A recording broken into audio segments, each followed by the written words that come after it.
This is your daily real estate syndication show. I'm your host, Whitney, Sewell. Today, we've packed a number of shows together to give you some highlights.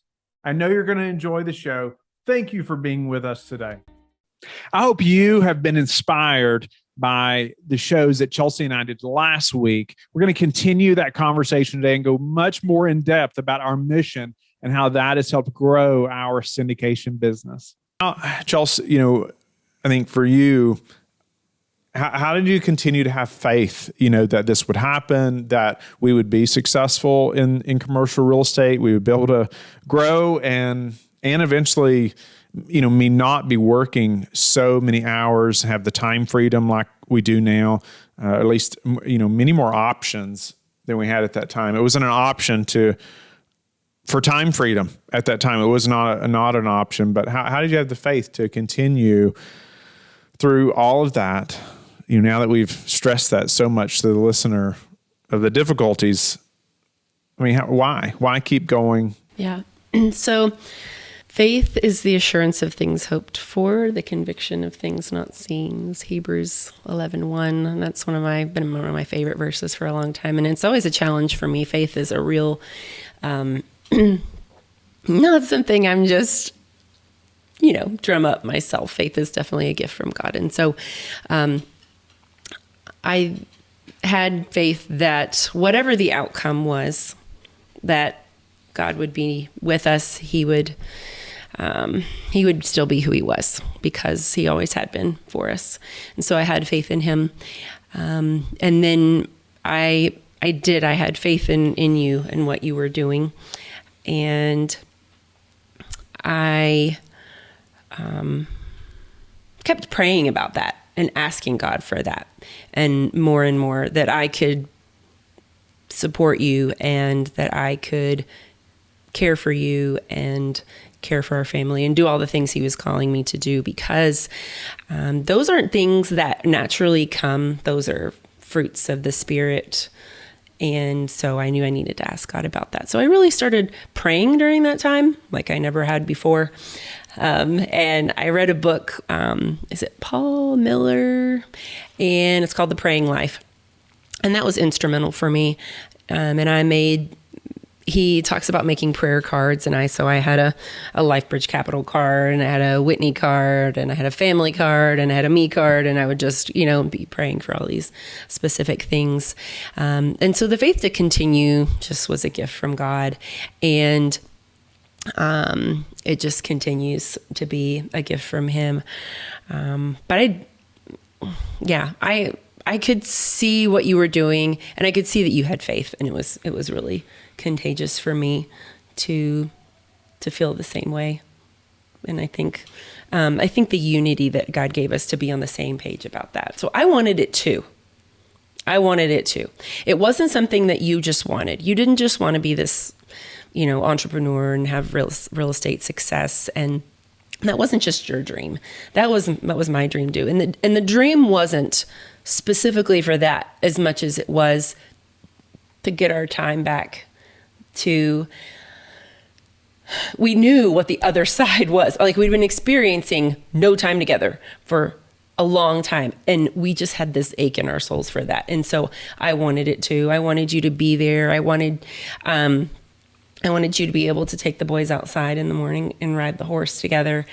I wanted all the things that you wanted. We wanted it together. And so the unity, I think, that God gave us during that time, and just has continued to be, is we're on the same page. We both want the same things. And while the real estate ventures are the means to get there, the why is the big picture. And so that's how we keep going, is because we're just thinking bigger than the daily things, and then bigger than just real estate. It's our life that we're thinking about.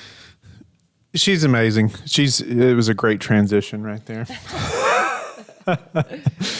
So, yeah, no doubt about it. That mission, all of you have heard about, started long before this time, where we're at in our journey, or explaining our journey. And yes, we had, I was speaking at a conference, 2 weekends ago, and talked about our mission and our why. And I went back to the first big argument that really we had, and that we remember, and thankfully we joke about it often now. But it was in the middle of that intense time of the remodel of that first home. Been married less than a year, had the rentals. Just the mental time of the mental disaster of managing those units personally, self-managing, but then also trying to do the remodel. Chelsea's washing dishes in the tub for months, and it's just like, we just can't get it all done. I had found a deal on something, and I made this purchase, and remember we had not really discussed a mission or discussed where we're going, at a big scale, I don't think. We weren't on the same track for a mission, right? And so at this time, I found a deal, and I made a purchase, and she was quite upset about this, that we had not discussed it. It's her money too. And I'm like, it's a deal. It was a great deal. It was something I wouldn't value. Right, right.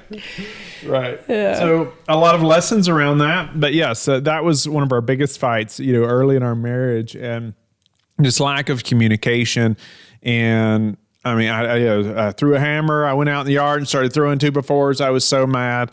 And I was just sharing about that at this conference this past weekend. But really how we were not on the same mission. We were not going to the same place. We just weren't thinking that way as far as, even the way we're spending our money to just our family and future, and had not discussed it in enough detail, I guess. But, when we moved to Roanoke, I grew up in a very small town, one stoplight. Chelsea was there through high school, and we had never heard of this before. But when we got to Roanoke, we were listening to a pastor talk about how he and his family had adopted, and how just caring for orphans and widows, and how the expense burden of adoption, but also the great need. Right, you have 150 or 60 million orphans in the world. And I think that opened our eyes to adoption. I don't think we had ever discussed adopting before, and we were still married, 2 years or so at this time. And so much had happened, during this time as well. We still owned that single family home for a while too after we moved. I mean, I don't remember now how long. 2 years. Mm-hmm. So it took 2 years to sell that home, and so doing all of that after moving. But with the first weekend we were in Roanoke, we were listening to this pastor, and on our way home, the only thing I could remember asking ourselves is why would we not adopt? It seemed that simple to us.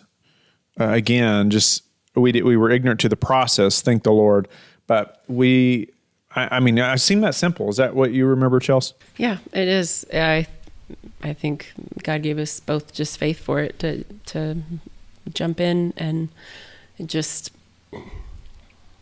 what was what God wanted us to do, and He gave us the feet to obey and to do it. Yeah. So, within a week, Chelsea turned in our application to adopt from Ethiopia. 2 years later, Samuel came home from Ethiopia. We make 2 last-minute trips to Ethiopia. They call us on Monday and say, "Hey, your court appointment is Thursday. In Would you Ethiopia. like to come to Ethiopia?" Like, okay, yep. Again, I'll make excuses, make it happen. Just get on there. So we paid for last-minute business class flights. That's all we could get to Ethiopia. They were like $10,000 just for the flights for us to get there and back. But again, we were double income, no kids, and God provided for that adoption through, just our income at that time. And so 2 years later, he came home. We thought it would probably take 2 more years, so we thought we better get started on another adoption. We started again, but domestically this time. And within 9 months, our second son, Elijah, came home through adoption. And then we had a 1-year-old and a newborn. God had originally really Right. put 2 children on our hearts. And so we just kind of at the same time, I know when we think about adoption, we think about the great need. It should be more simple than it is to be able to adopt a sibling group or, bring a child home. However, it's just not. And so we felt like we were just really we just really wanted to keep going quickly. And so at that time with a 1-year-old and a newborn, things are a little intense and you're just caring for everybody and making sure no one drinks bleach that day and everybody's alive and gets fed by the end of the day. But now it's so sweet. They're the best of friends and they just don't know what to do without each other. So that was God's plan. But we did lots of fundraising. The Lord provided over $38,000 through fundraising for that second adoption. And that was trying, right? We didn't know how we were going to fund that, but we knew the Lord would provide for it. And he did in massive ways. We're so grateful for just the support of our family and our church family during that time. Obviously, that's long before commercial real estate. But all that the Lord was using to build this mission and why in us, preparing us, right, for where we're at now in such a big way. So then we get to when we were at the farm that we sold, probably when we were praying for, we didn't put any stipulations on the child. You can be as specific as you want, usually going through the adoption process, girl, boy, all these things, age. And we had just been open to whatever the Lord had for us. But we had 2 boys, and we're like, okay, Lord, it'd be nice to have a girl this time, right?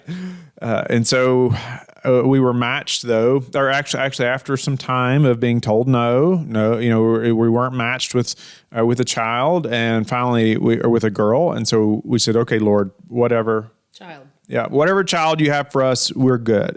We're gonna do our best. So we were matched with a little boy, and I thought, okay, Lord, this is, we have another boy for us. Great. We're ready to go.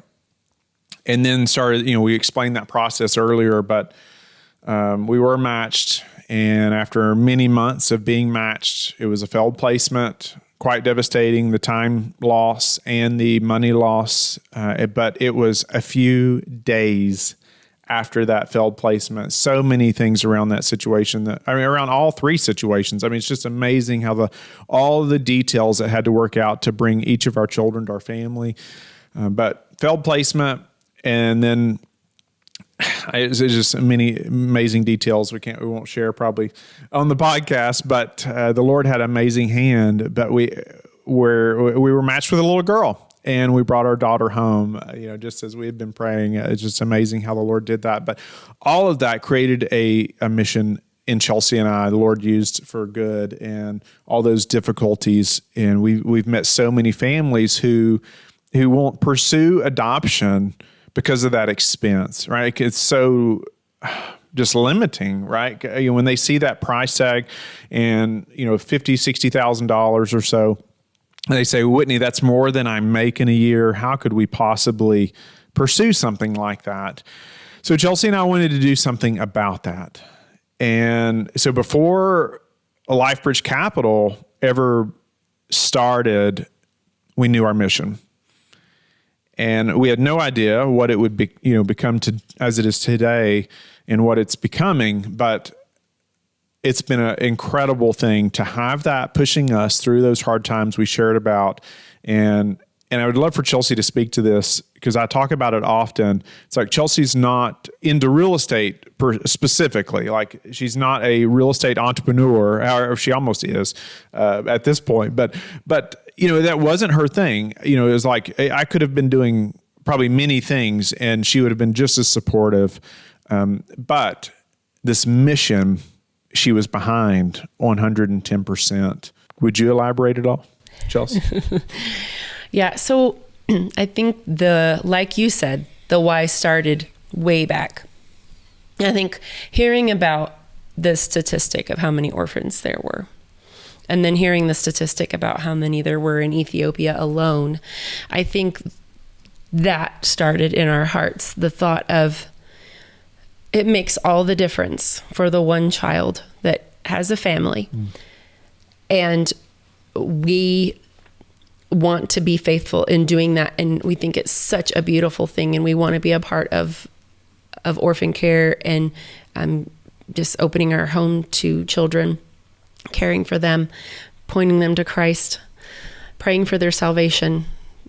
However, we also want to affect more lives if we can. And I think it started way back then in our hearts. We just thought, and I think we said, like, we got to do something bigger. And it's not that the one adoption isn't huge, because it is. And I always tell families, thank you for your faith to open your home, because it does. I mean, it's just life-changing for everyone. So I think that dream started back then. And then as we continued through the adoption process 4 times, God, like you said, God used that to grow that mission in our hearts, and for us to say, we want God to bless our business, not only for us, not only for our time, not only, for the future for us, but also for his kingdom and the kingdom work that God's called us to be a part of specifically is just helping other families adopt as well. And when we were adopting, we just did everything to fundraise. We did things from t-shirts to yard sales we did like a puzzle. We did both hands projects. We did big ones and small ones, and we just did anything we could. And God used a lot of little things to kind of bring, our adoptions together. But we came to find out too that, the $500 is awesome at the time that you get that fundraiser and you make $500 on the t-shirt sale.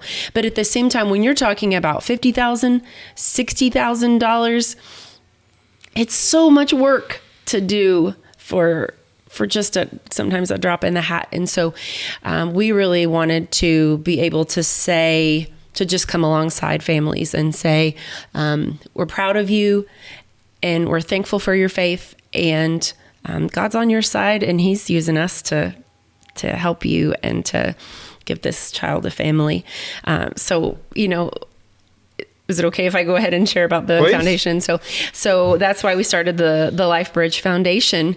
And our first year in real estate, God's enabled us to make that happen and to partner with families. And so we were able to partner with our first 3 families recently, and to be able to award sizable grants to them, and to be on the call with them, and to say, and these families that also had failed placements like us. And so to just be able to empathize and to, so you're usually at rock bottom financially after that, and to be able to come alongside them financially and say, yep, you can do it, keep going. And so we just both had tears in our eyes, because it's been the realization of this dream to be able to be a part of those families. So it's just so exciting for us to get that started and get that ball rolling, and to be able to give and affect the lives of children and families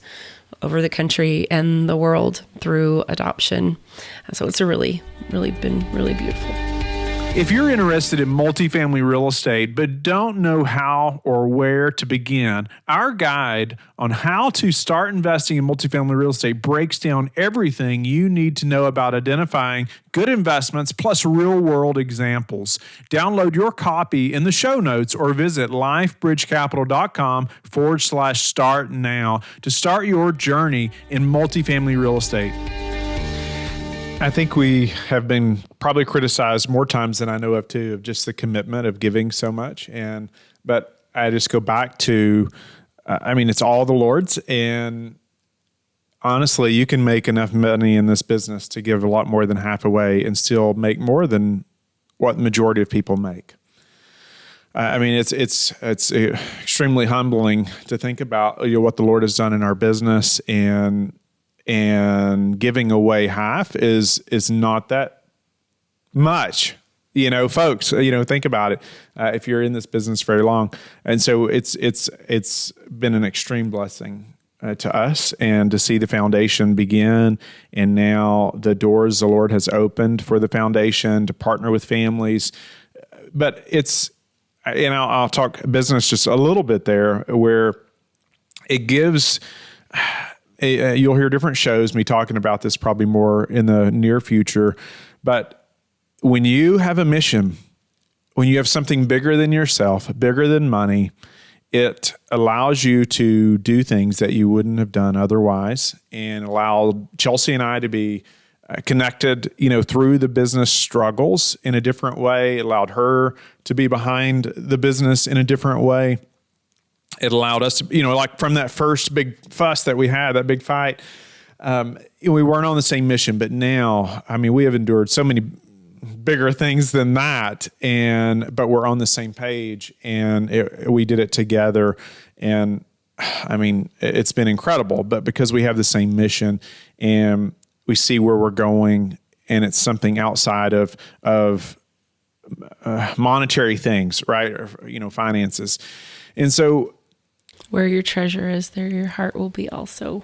And so while God has blessed us with treasure here, we just want to store up treasure in heaven and be, we feel like we get to keep half of this, wow. Whitney's always been a really big giver. I remember going on a date with him before we were married, and we were at a restaurant, and the waitress was pregnant, and she was working really hard, and she did a really good job. And so for us at the time, this was a big deal, but he left her like a $50 tip, but he didn't want her to be able to say thank you. And so we left the tip, and, when she wasn't looking, and ran out, and she ran out after us and said, thank you, and I just saw him do things like that all the time. He's just lived in a way where he knows that all the money is God's. We're just stewards of it. We don't own it. And so we want to live open-handedly with the things of this world. And so that's been really encouraging for me, because I'm not that way naturally, and I'm not a giver, but through my marriage to Whitney and through knowing Christ and how much he's given me, I just want to live that way. And so it's just encouraging when you do that, that it's just such a great joy to give. For sure. And I wanted to mention just having a mission, how it gives connections with other people in business and investors. I didn't plan that. I didn't see that happening. That wasn't my plan from the beginning. But I was going to all these conferences, and I would share about our mission. And I realized that, hey, these people remember who I am, even following up a week later or a month later at times, just for lack of time and follow-up process at that time. People would remember who I was. And I was like, okay, this makes a lot of sense to talk about something deeper than just real estate. And, you go to a conference, there's 300 people there, even if it's 25 people, and you talk to that many people and they're all talking about real estate. You don't remember who they are. You might remember one or two people briefly. But when someone talks about something that's very unexpected, and it's a mission that's a lot deeper than just about money, there's a connection that's made that's much deeper, with that individual. And I've seen it happen hundreds and hundreds of times now. And to the point, we have investors that are so loyal to us who, they want to invest in every deal. They know they are playing a role in our mission. It doesn't affect investor returns, and that was our plan from the beginning. We're not taking a portion of any property. It's just a personal profits of Chelsea and I. But we have other donors now. I'll say also we have other donors. It's not just us even. But that's allowed us to build loyalty, with our investors. They want to see us succeed, right? And they want to see other families succeed through this. And now that they are, and it's incredible. We did, like Chelsea mentioned, we partnered with 3 families, and more to come very soon. It's just incredible to see how the Lord is providing for those families through this. And we're excited about the foundation. So Chelsea, has it been worth it?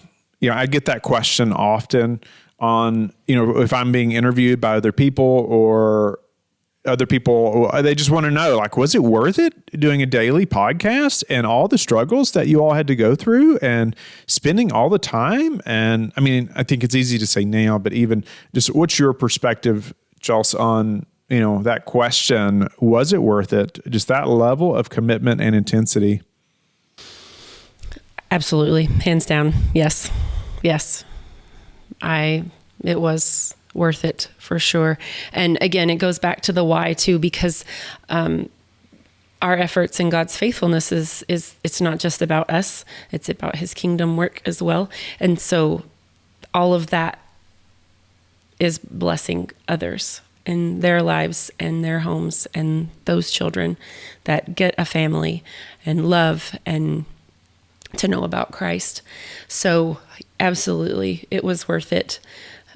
It's, again, on this side, I think it's easier to say that, but I think there's generational impact for what we're doing.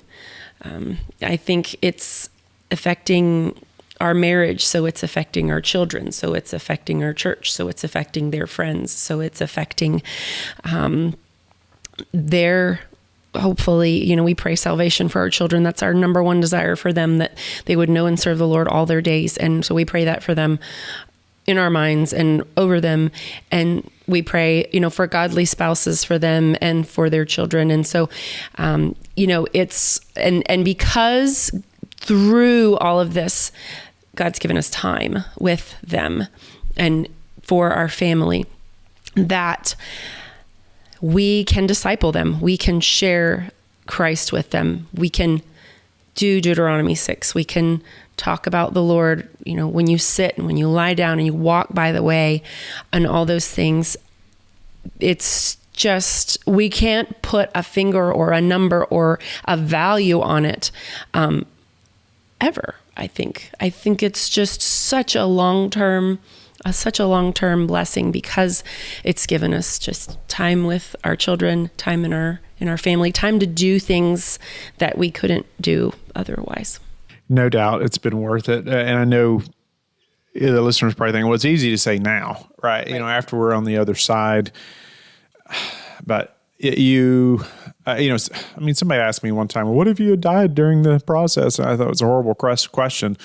But you can't just not do anything. You can't push yourself. What would you do if you weren't afraid?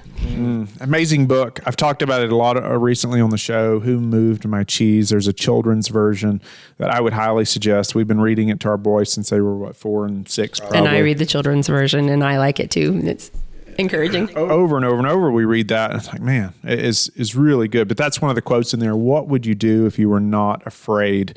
It changes your thought process about commitments, right? And moving forward and things. But, our glue too, just that's held us together through all this, no doubt, is the Lord, and just that we both are striving to serve the Lord in our marriage and in our business. And that's the probably unity and mission before our big why of adoption and helping others, is just the why, the mission of being united in the Lord.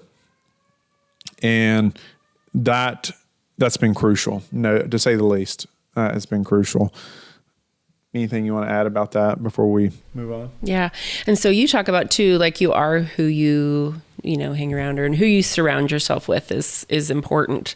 And so being a part of a biblical community and having people in our lives that we can watch and ask questions of and all of those things, I think is instructive, because we've seen, our pastor and his wife walk through cancer during that time, and how he cared for her and loved her, and how he wrestled with all the truths of, God being loving and faithful, even in a time where there's trial and struggling.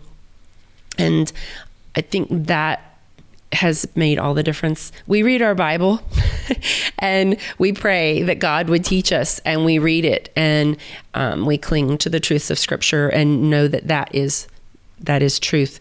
And God, through lots of means, helps us to apply that. And so that's our glue. I think without all of that, we never would have made it.